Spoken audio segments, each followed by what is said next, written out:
பெருநகர வளாகத்தில் அண்ணா நகரில் ஒரு எழுச்சிமிக்க மக்கள் அனைவரும் வந்து செல்லுகின்ற அளவிற்கு ஒரு பூங்கா இன்றைக்கு புறணமைத்து சிறந்த முறையில் இந்த பணிகள் மேற்கொள்வதற்கு காரணம் மக்கள் இயற்கையோடு வாழ வேண்டும்.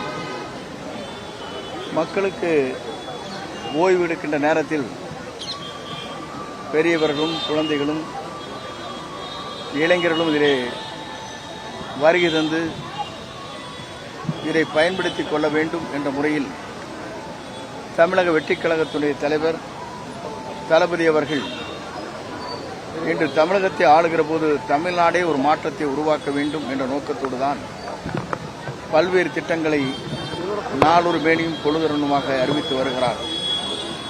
குறிப்பாக சென்னை பெருநகர பகுதியிலே வாழுகிற மக்களுடைய நலன் கருதி இன்று அண்ணா நகரில் ஒரு பொலிவான சிறப்பான எழுச்சிமிக்க ஒரு பூங்கா இங்கே அமைக்கப்பட்டிருக்கிறது.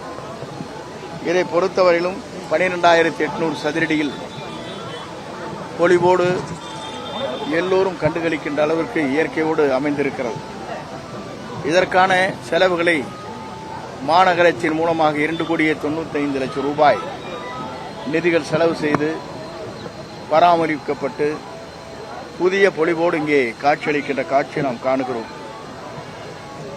அது மட்டுமல்ல, இங்கே வந்து செல்கின்றவர்களுக்கு சிறந்த கழிப்பட வசதிகளை தனியார் மூலமாக இங்கே உருவாக்கப்பட்டிருக்கிறது. விமான நிலையத்தில் எப்படி இருக்கிறதோ அதை போல இந்த பூங்காவிலும் அது அமைந்திருப்பது என்பது தனியார் இதற்காக முன்வந்து இந்த பணிகளை மேற்கொண்டிருப்பது உண்மையிலேயே பாராட்டக்கூடிய ஒன்று. அவர்களுடைய வாழ்த்துக்களை நான் தெரிவித்துக் கொள்கிறேன். நகராட்சியினுடைய ஆணையர், துணை ஆணையர், நகராட்சியினுடைய பொறியாளர் அனைவரும் நம்முடைய சட்டமன்ற உறுப்பினருடைய வேண்டுகோளை ஏற்று சிறந்த முறையில் இந்த பணிகளை மேற்கொண்டிருக்கிறார். அவருக்கும் என்னுடைய வாழ்த்துக்களை நான் தெரிவித்துக் கொள்கிறேன்.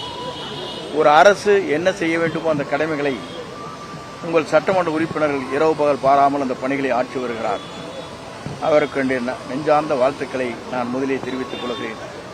எல்லோரும் இணைந்து அந்த பணிகளை மேற்கொள்கிற போது அதற்கு உறுதுணையாக கழகத்தின் நிர்வாகிகள் அத்தனை பேரும் ஒருங்கிணைந்து அந்த பணிகளை மேற்கொண்டு வருகிறார்கள். அதனுடைய மகிழ்ச்சியும் பாராட்டையும் நான் தெரிவித்துக் கொள்கிறேன். குறிப்பாக இப்படிப்பட்ட பூங்காக்கள் அமைவது மக்கள் ஓய்வு பெறுகிற போது ஓய்வெடுத்துக் கொள்வது மட்டுமல்ல, முதியவர்கள் ஒருவருக்கொருவர் உரையாடுகின்ற நிகழ்ச்சியும், அதே நேரத்தில் உடலை பேணி காப்பதற்கு சரியான இங்கே அவர்களுக்காக பாதைகளை அமைத்து உடல்நலம் குன்றாமல் இருப்பதற்கு நடைபாதைகள் இங்கே அமைக்கப்பட்டிருக்கிறது. குழந்தைகளுக்கு தேவையான விளையாட்டு அனைத்தும் இங்கே குழந்தைகள் அதிலே கண்டுகளிக்கின்ற அளவிற்கு உருவாக்கப்பட்டிருக்கிறது. ஒரு பவுண்டனை பார்த்து வியக்கத்தக்க அளவிற்கு இங்கே அதுவும் உருவாக்கப்பட்டிருக்கிறது என்பதை காணுகிற போது சென்னை மாநகரம் என்பது எல்லோரும் சொன்னார்கள். ஒரு காலகட்டத்தில் சென்னை என்பது நம்முடைய தலைநகரம் மட்டுமல்ல, ஒரு சிறப்புமிக்க நகரமாக, பொலிவான நகரமாக சென்னையை உருவாக்க வேண்டும் என்பதுதான் நம்முடைய தமிழக முதல்வருடைய கனவு. அந்த கனவை நிறைவேற்றுகின்ற வகையில் இந்த பணிகள் நிறைவேற்றப்பட்டிருக்கிறது.